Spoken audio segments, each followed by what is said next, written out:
Kembali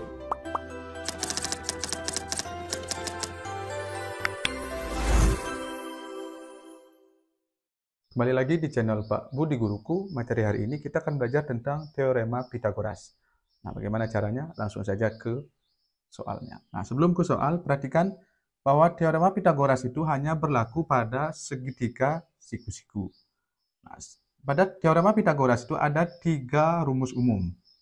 Nah, sebelum ke rumusnya kita sepakati bahwa sisi yang ini adalah A, kemudian ini B, kemudian yang sisi miringnya adalah C. Nah, kemudian rumus umum yang pertama itu C kuadrat atau sisi miringnya sama dengan A kuadrat plus B kuadrat.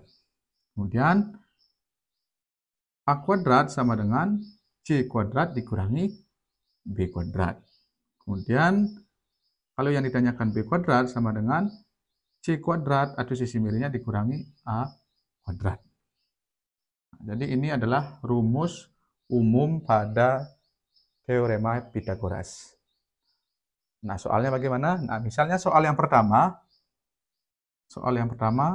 segitiga siku-siku.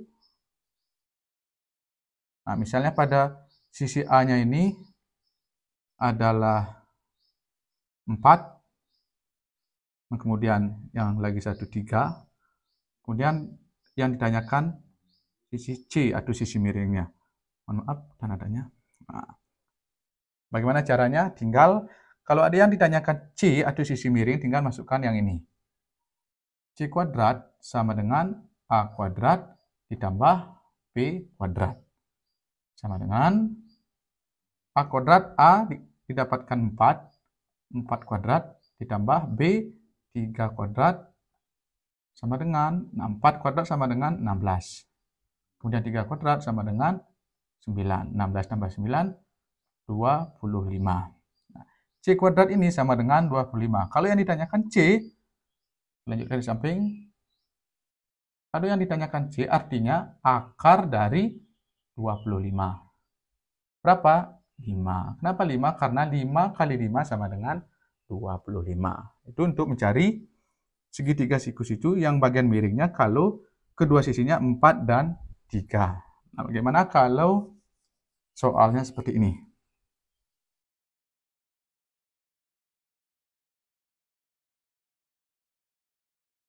Jadi untuk bentuk segitiga siku-siku tidak hanya seperti tadi, bisa bentuknya seperti ini.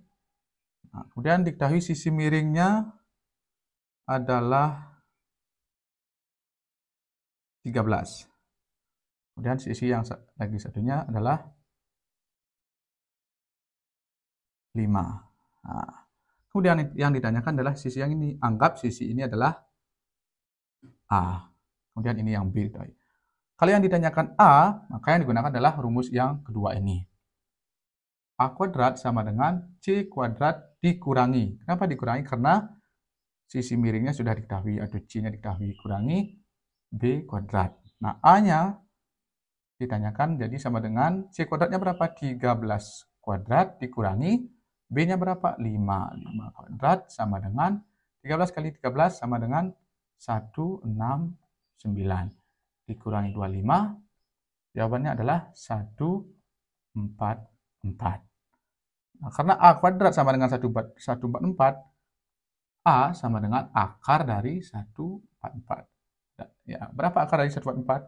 Adalah 12. Jadi, sisi bagian yang disepakati A ini adalah 12. Nah, jadi seperti itu caranya. Nanti kalau soal yang ditanyakan bagian B atau sisi bagian B-nya, gunakan rumus yang ketiga. Jadi seperti itu cara menjawab soal yang berhubungan dengan teorema Pitagoras. Nah, semoga video ini bermanfaat. Apabila ada saran atau masukan, silakan ketik di kolom komentar. Terima kasih.